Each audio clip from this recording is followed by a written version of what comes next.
Hello, I'm Jane from Calm Therapy and welcome to Conversations with Calm Therapy. I'm wishing everyone good health during the fourth week of quarantine that we're in now, and I hope that you are able to find adjustment and some kind of calm in these times. So, Conversations with Calm Therapy. It's a project where I interview a series of complementary therapists and business advisors during the COVID-19 pandemic. This is to create connection amongst business owners, and it also offers you, the viewer, tips on how to cope with sudden changes, how to manage your fear that rises through uncertainty, and perhaps how to learn to release fear and help you to be able to move forwards. I'll be asking each of my guests about any useful rituals or activities that we can add to our daily routines while we're having this time at home. So my guest today is Nadine Searle. Nadine is the founder and teacher of the trusted Calmer Self Method. It helps to reduce stress and anxiety, build confidence and self-esteem, and recognise and release old patterns and habits that can keep you stuck. So hello Nadine and welcome.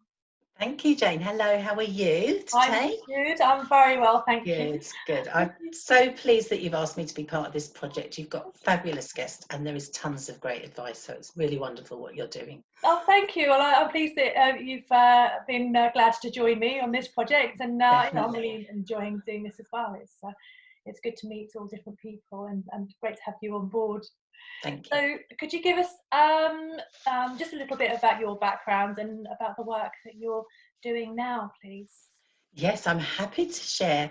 I have realised with what's going on at the moment, actually, that everything I teach in my Calmer Self method is relevant to now. And I'm so, so grateful that I'm able to share with people and help people, because it is actually, there's coping strategies and things that I can sort of help people with, and it's so, so valuable. So really, I sort of feel I had my business now because I needed it myself. I sort of had to teach myself how to come out of chaos into some kind of calmness. And I'm very, very honoured to be able to help people the way that I was helped. So I'll give you a brief background about where I come from and how it all started. I was born and bred in London. I had a bit of a dramatic childhood, but I had no clue at the time. When you're a child, you don't really know, do you? But when I started my working life, I started off as an apprentice chef in the Grosvenor House Hotel, which was very grand in Park Lane in London. But it was the start of me going into chosen stress, if you like. Again, I didn't really realise at the time, but being a chef is highly stressful, but I loved it. And then I went from that, once I was qualified, to my own catering business. Again, lots of stress, lots of work, lots of hours. I got involved with weddings, and then I decided I wanted to be a makeup artist and beauty consultant. So again, you know, changing, making sort of my choices around all sorts of things. But really enjoying what I was doing, but giving 150%. Then I got involved with sales, bearing in mind this is back in that late 80s, 90s, you know, sales, time of the yuppies, that kind of thing. Worked for big companies like Coca-Cola, learnt tons, you know, really, really enjoyed it. But again, you know, busy, busy, busy 24/7 life that I was living, really. And then I again went back to self-employed, and I was actually then working, building up sales teams for people, and actually making that work and really getting involved in that, which again I loved. But it was, you know, these jobs that never switch off, you know, it was that was my kind of lifestyle. So my body and my mind was creating a little bit, protesting a little bit, saying like, slow down, da, da, da. But I wasn't listening, definitely didn't listen. I kept pushing through, kept going. But my body, as I say, and my mind, I was suffering massive bouts of depression. I wasn't looking after myself. I wasn't giving myself time to rest. I wasn't looking after myself nutritionally or anything at all. And my body just kept sort of telling me, until I got to a point where my hormones kicked in and really massive problems there, infertility problems, which led me to another change of career. I decided I wanted to be a teacher, so I changed again. So you can see a sort of pattern going there. I was jumping in and out of jobs, being highly stressed, not listening to my mind, mind or my body, but needing to take some notice. So I started to get involved in therapies, holistic things, Tai Chi, relaxation, reflexology, which I know you do, and starting to look after myself. Not necessarily enough. I moved from London to Hastings, where I am now, slowed down my pace of life. But I was still doing the same things, working too hard, doing too much, until I had to leave the teaching profession as well, which broke my heart. Very, very hard decision, but I needed to do it for me. But it gave me space. I was terrified that I didn't jump into another job, but that space was so important, because out of that came my business that I have now, which I love. So it really came out of my colleagues saying, oh, you know how to relax, you've learnt things, you've left the job, you've got away, help me. So I was helping my colleagues, I was helping mums. So my calmer self method, as I say, grew out of what I learned and what I studied, so that I can help others the way, as I say, that I was helped.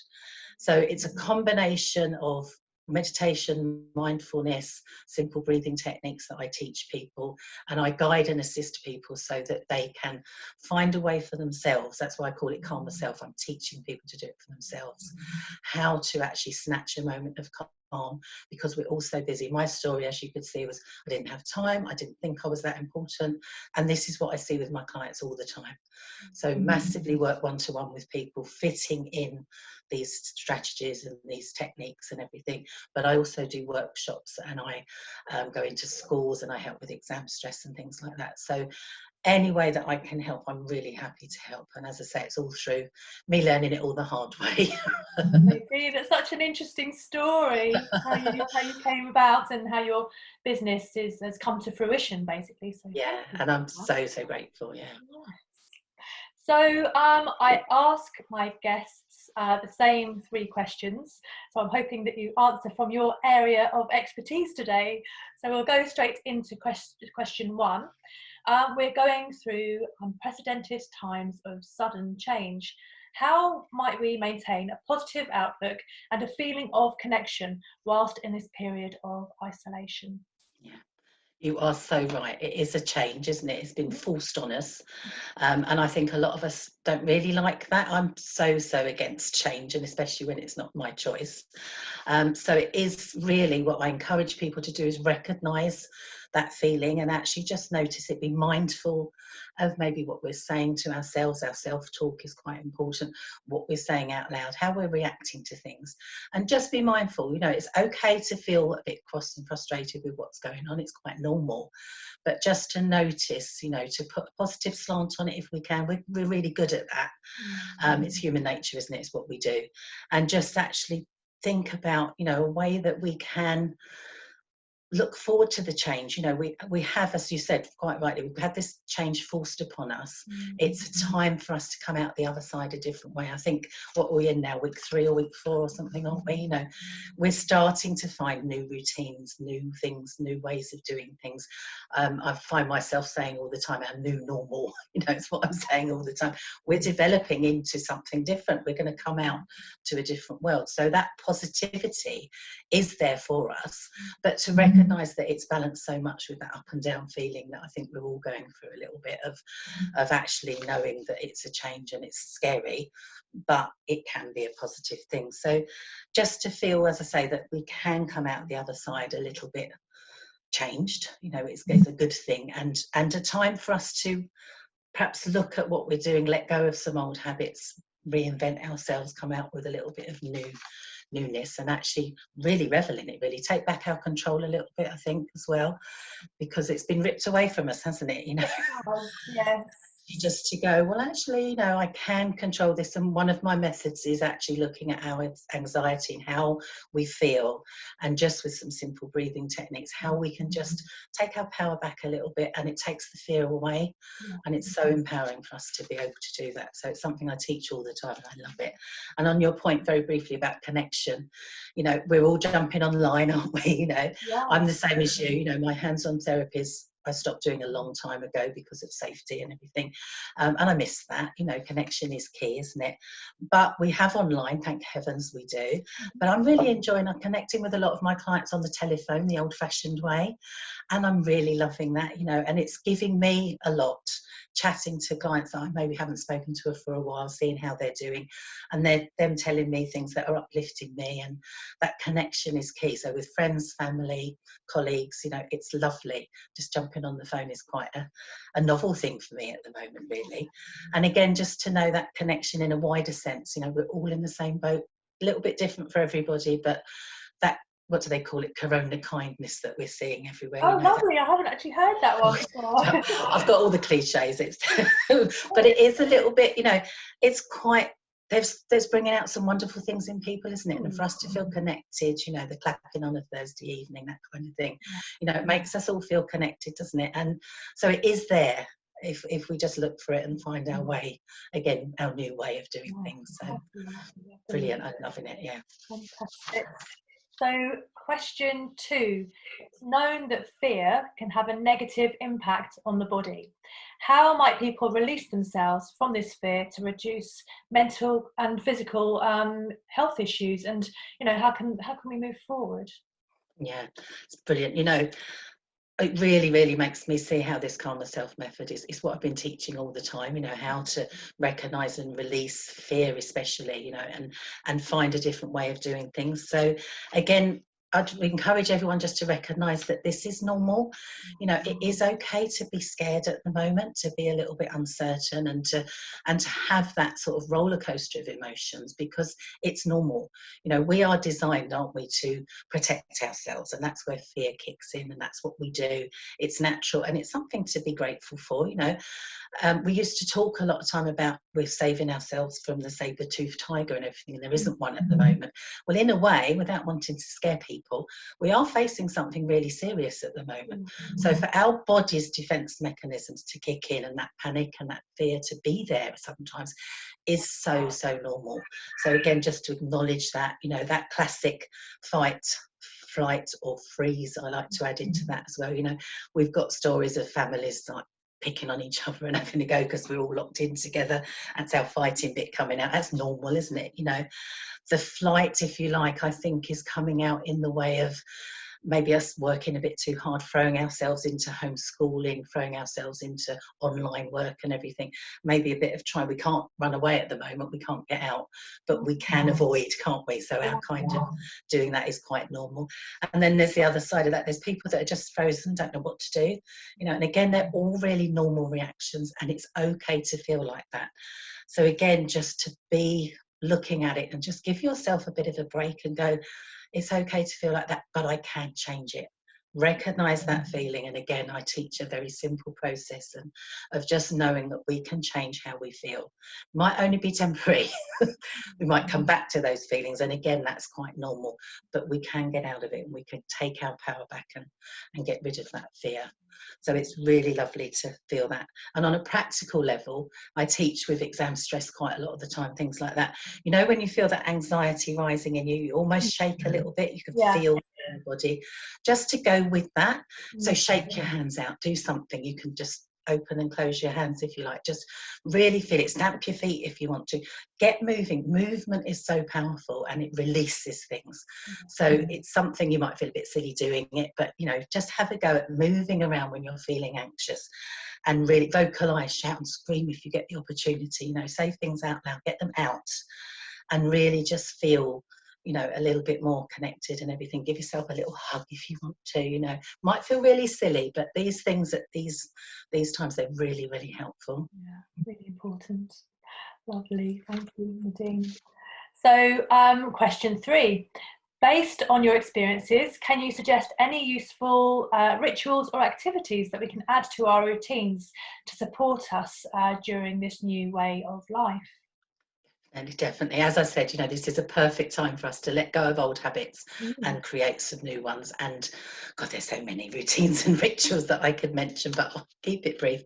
I think it's really important to have a positive start to your day. And again, I know I'm saying that positive slant a lot. It doesn't matter if you feel a bit rotten in the day, again, just recognize that. But to start your day with intention, if you like, getting a routine going. And I would really encourage everybody to start the day connecting with themselves first. You know, the classic, we've got our phone by our beds, we look at Facebook, we connect, we do everything. It's so hard to do, but I would say to everyone, start with you first. Don't look at what everyone else is doing. I know we want to check in with friends and family at this time especially, but just put that on hold for a little while. Give yourself 5 minutes at least to connect with you first, and to do some maybe a little bit of meditation, a little bit of gratitude. A lot of people talk about that. It's powerful, you know. Think about how you want your day to be, what you want to do, what you want to achieve. And I'm not saying a massive to-do list, because that's not the best way to do things, but maybe just a couple of things that you're looking forward to, and just set your body and your mind into some process that actually looks forward to the day. So get yourself right before you look at social media, before you look at the news, before you connect with everyone else. And it's valuable for every day, but actually it's really important at this time to just connect with you first, because we lose ourselves in all this, don't we? It's so easy just to forget about us, and self-care is critical at the moment. Yeah. So it's so important. I have a little thing that I do in the morning. I wander around the garden. I'm very lucky I've got a garden. And I wander around and connect with the day will come into life. But something that you can do, and again, I'll be very brief, it's a practical thing, even if you're just looking out of a window. I just tend to, again, it's with movement, I tend to just with my hands, I'll bow down. I'm normally standing on the grass at the point, but bow down, do a little thank you, and then open my hands up to the sun, up to whatever I can see in the daylight, and just really welcome in whatever's coming. And I do that 3 times. So a little thank you, open up to the love and abundance, whatever words come to mind, and again a little thank you, and open up, and I'm letting it all in. And I love that, welcoming in the day, whatever's coming. But also it's on a physical level, it's opening up this space which we hold tight, don't we? It's very powerful. The virus at the moment is attacking lungs, isn't it? So it's good for opening up your lungs and getting some air in that area, that stagnant area. Expanding, aren't we, really? So it's expanding, sort of Yeah, acting in all the fear, isn't it? You know, that's what it is, yeah. You're just opening it up, and it's quite freeing to do that. It's quite a nice little thing to do emotionally and physically. So a little thing that you can do if you want to. Brilliant, fantastic. Well, those answers there are so valuable. You know, some really helpful tips and advice there, Nadine. So thank you very much for that. How can we find out more about you? Do you have a website? What if somebody would like to gain more support from you? Lovely. I'm more than happy to help. If anyone's got questions or anything, please get in touch. I do have a website, but as we say, it's a time of change at the moment. So that is going through transition at the moment. It is www.calmerself.co.uk. It's just a holding page at the moment, but it directs you to everything else. I would like to point people at my Facebook page, if that's okay, because there's a lot on there. And that is just Calm Myself on Facebook. And there's a lot of little meditations on there that people can try. You can dip in, you can connect with me on there and ask questions. I'm more than happy to help. So I would love to hear from people if you've got any questions or want to go a bit deeper about the things I've suggested. So can I just say as well, at the moment, because of what's going on, and I do understand that people have got financial problems and things like that as well, I'm offering what I call, I haven't thought of a title yet, maybe we'll come up with something, but actually what I'm doing with a lot of people is jumping on the phone, as I say, that old-fashioned way. Can do it online, everything I do can be done online, but the phone works really well. And just talking people through what they're going through at the moment with their specific worries and fears. And then I'm working out a personalised meditation for them, which I can send to them. So it's very much working on what they're struggling with at this moment in time, because we're all different. And for that, I do charge £25, but £5 of that I'm going to put to the NHS. So we're giving a bit back because we're so grateful for what they're doing at the moment. So that's something that is new to the way that I'm working at the moment, but people are really getting a lot out of it. So I'd love to share that with everybody. Fantastic. Well, thank you very much, Nadine. That's so good of you, and brilliant service that you're providing at this time. So it's okay. So I'm going to be posting this video to my YouTube channel, which is Conversations with Calm Therapy. So please click subscribe and share, everybody, please. And then you can keep up to date with the latest videos that I upload to that channel. Yes, so that's it for now. Thank you, Nadine. And Thank you, Jane. I have loved this. As I say, great work that you're doing. Keep it going. And I brilliant. really look forward to the day when we can get back to hands-on therapy, when you're doing your lovely therapies. I'm looking forward to treating Oh yes, myself to absolutely. I'm that. delighted. I can't wait to get back I myself. know, it'd be lovely. It would be Brilliant. lovely. Thank you so much. Very kind. Thank you.